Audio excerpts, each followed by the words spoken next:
India एक बहुत ही vast country है और as far as Railways concern बहुत ही डिपेंडेंट है भारत के लोग रेलवेज़ पे। पिछले कुछ टाइम में रेलवेज़ में हमें न्यूज़ सुनने को मिल रही है कि ट्रेन एक्सीडेंट्स फिर से काफ़ी बढ़ते चले जा रहे हैं। सो इन्हीं causes of increasing train accidents और क्या प्रिवेंटिव मेजर्स हम लोग ले सकते हैं, इसी बारे में डिस्कशन आज के इस वीडियो में होगी। Do subscribe all about life with Vijay, आपका अपना यूट्यूब चैनल। इस वीडियो को शेयर करें क्योंकि ये बातें अक्सर हम लोग डिस्कस नहीं करते हैं, बस ट्रेन एक्सीडेंट्स की न्यूज़ सुनते हैं और फिर एक बार को दुखी होते हैं और एक बार को हम लोग सोचते हैं कि भी क्यों ये बढ़ रहे हैं, और उसके बाद डीप डेल्विंग कभी भी हम जनरल पब्लिक आपस में नहीं करती है। सो इंडिया एक बहुत बड़ा कंट्री है जिसमें अराउंड 13,500 से ज़्यादा ट्रेन्स चलती हैं। 7,300 से ज़्यादा रेलवे स्टेशंस इंडिया में हैं।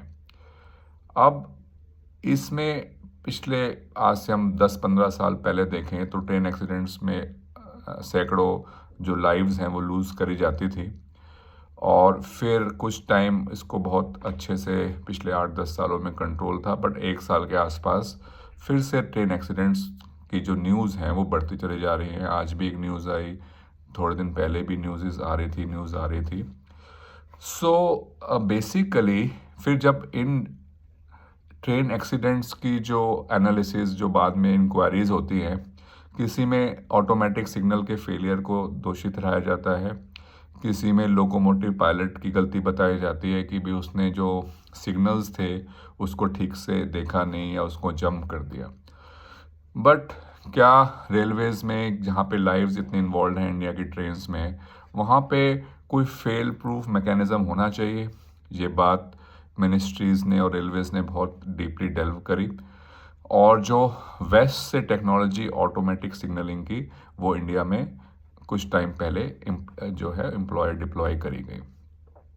अब जो ऑटोमेटिक सिग्नलिंग है, आज की डेट में लगभग 50% इंडिया का जो रेलवे नेटवर्क है वहाँ पे ये डिप्लॉयड है ऑलरेडी, जो ऑटोमेटिक सिग्नलिंग है वो। तो बेसिकली जो हाईली कंजेस्टेड रूट्स हैं, जैसे दिल्ली से जो ट्रेन जाती हैं, दिल्ली से, फिर चेन्नई से, हावड़ा से, मतलब कलकत्ता साइड से, जो कोलकाता साइड से जो ट्रेन्स हैं, बॉम्बे साइड से, मुंबई साइड से जो ट्रेन्स हैं, जो बहुत ही बिजी रूट्स हैं, उसमें काफ़ी टाइम से ऑटोमेटिक सिग्नल्स डिप्लॉयड हैं। कुछ जगह पे अभी भी मैनुअली जो है सिग्नल को चेंज किया जाता है। बट अब हम इस बात पे डीप डेल्व करें कि जहाँ पे हम वेस्ट से, यूरोपियन कंट्रीज से ऑटोमेटिक सिग्नलिंग की टेक्निक्स तो ले आए, बट जो कंडीशंस हैं इंडिया में वो यूरोप से बहुत डिफरेंट हैं, बहुत अलग हैं। और जो हमारा जो मैन पावर की जो ट्रेनिंग है वो इस लेवल की नहीं है। अब कॉम्प्लेक्स इलेक्ट्रिकल सिस्टम है, उसमें कई सारे सर्किट्स इन्वॉल्व होते हैं। वाटर लॉगिंग हमारे ट्रैक्स में बहुत कॉमन है, लोग ट्रैक्स पे चलना बहुत ही कॉमन है इंडिया में as compare to the western countries. या जो नेचुरल कैलामिटीज़, कभी फ्लडिंग होगी, कभी एक्सेसिव हीट के कारण जितनी गर्मी पड़ती है इस देश में, उन सब कारणों से ये जो ऑटोमेटिक सिग्नल्स हैं, उनकी वायर्स है, उसमें कुछ ना कुछ गड़बड़ आ जाती है। इंडिया में जो उस वायर को ठीक करने वाले जो टेक्नीशियंस हैं, वो दो फैक्टर्स हैं। एक तो वो उतने ट्रेंड नहीं है, दूसरा उनकी जो मैन पावर की नंबर्स है वो बहुत ज़्यादा अंडर स्टाफ्ड हैं। अब उनको जो ऑटोमेटिक सिग्नल्स को ठीक करने के लिए जो टाइम चाहिए होता है वो कई बार कई घंटों में जाके ठीक होता है। इंडिया में हर 5 मिनट 7 मिनट में ट्रेन्स पास कर रही होती हैं। अब जब ऑटोमेटिक सिस्टम फेल कर जाए तो उसके बाद जब रेलवेज़ के मैंने इसमें रिसर्च करी, रेलवेज़ के जो एम्प्लॉयज़ हैं, उनका जो सीनियर एग्जीक्यूटिव्स हैं, जो उनकी यूनियंस हैं, उनके जब इंटरव्यूज़ मैंने सुने और पढ़े, तो उसमें ये पाया गया कि एक बार ऑटोमेटिक सिस्टम जब फेल हो जाता है तो क्या एक्शंस होने चाहिए वो बहुत ही कंफ्यूजिंग है। एक स्टैंडर्डाइज प्रोटोकॉल अभी तक इंडिया में उस चीज़ का सेट नहीं हो पाया है। मैंने अभी एक सुबोध जैन जी हैं जो फॉर्मर मेंबर जो रेलवे बोर्ड हैं, उनका ये कहते हैं कि भाई जो सिग्नलिंग सिस्टम है वो फेल प्रूफ होने के लिए डिज़ाइन तो है, बट जो एक्सीडेंट्स का रियल कॉज है वो often procedure lapses and the lack of safety culture in India है।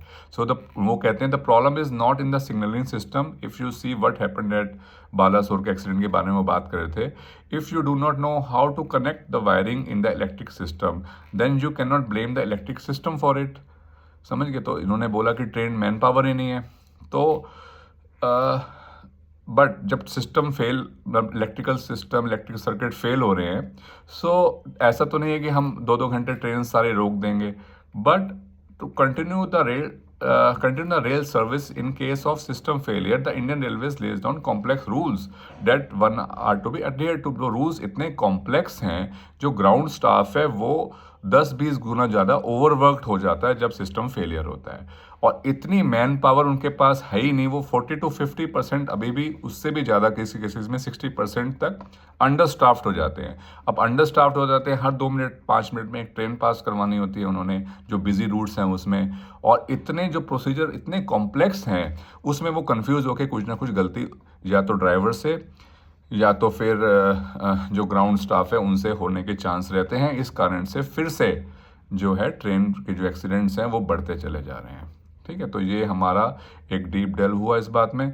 अब हमारे को करना क्या है? सबसे पहले ग्राउंड स्टाफ को जो नंबर्स हैं उसको इंडियन रेलवेज़ को पूरा एडिक्वेटली फिल करना ही पड़ेगा। जो 40-60% की जो टेक्निकल ग्राउंड स्टाफ की जो कमी है उसको फटाफट पूरा करना है। दूसरी चीज़, जो प्रोसीजर्स हैं in case of automatic signal failures, जो उसके बाद ट्रेन को चलने का जो प्रोसीजर्स हैं उसको एक स्टैंडर्डाइज ऑल ओवर इंडिया करना होगा। ऐसा नहीं है कि इतना कंफ्यूजिंग कर दे कि ड्राइवर को भी कुछ नहीं पता क्या करना है और सिर्फ कॉमन सेंस से ड्राइवर गाड़ी चलाए और ग्राउंड स्टाफ भी अपनी मर्जी से, मान लो उसको 20 स्टेप फॉलो करने हैं उसकी जगह उसको 4 स्टेप फॉलो करने के लिए दें, तो फिर से हमारा जो ऑटोमेटिक रेलवे सिस्टम है वो फिर से अच्छे से काम करेगा। और जब वो फेल हो, इलेक्ट्रिक सिस्टम तो कभी भी फेल हो सकता है, तो वो प्रोटोकॉल्स, सिंपल प्रोटोकॉल्स सेट हों और ताकि ये हमारा जो रेलवेज़ है वो फिर से सेफ्टी की तरफ जाए।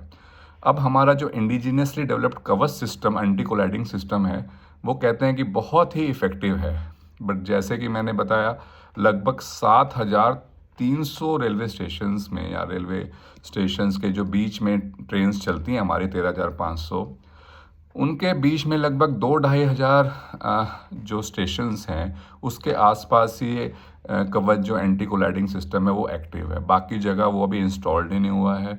सो हालांकि रेलवेज़ को 2-2.5 लाख करोड़ का जो बजट है वो लास्ट ईयर उनको दिया गया, बट इस बारे में जो एंटी कोलिजन सिस्टम इंस्टॉल करने के बारे में अभी समझ लो 1/3 पेनिट्रेशन ही लगभग हुई है।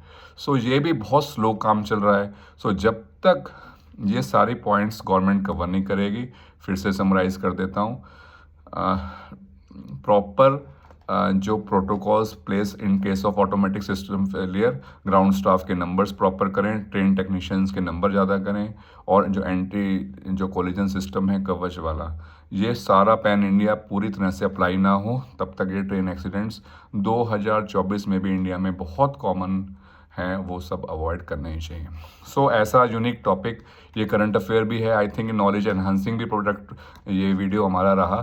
सो चैनल को लाइक करो, सब्सक्राइब करो, वीडियो को शेयर करें, ताकि सिर्फ हम कुछ दायरे में रह के लाइफ में ना जिएं, सिर्फ मनी मैटर्स के बारे में ना सोचें, सिर्फ रिलेशनशिप के मैटर्स में ना सोचें। हम ओवरऑल इंडिया के जहाँ जहाँ लैप्सेस हैं, आई थिंक ये बहुत कम लोगों को ये सारी बातें पता होंगी। सो ये सारे लैप्सेस हम लोग जब सोसाइटी में अवेयर हो गए सोसाइटी, तभी तो सरकार को हम लोग बोल सकते हैं कि ऐसे करो या वैसे करो, या ये ठीक नहीं हो रहा। कोई अधिकारी इस वीडियो को देख रहा हो वो भी इस बातों से मेरे ख्याल से टोटली एग्री करेगा जो पॉइंट्स मैंने बताए हैं।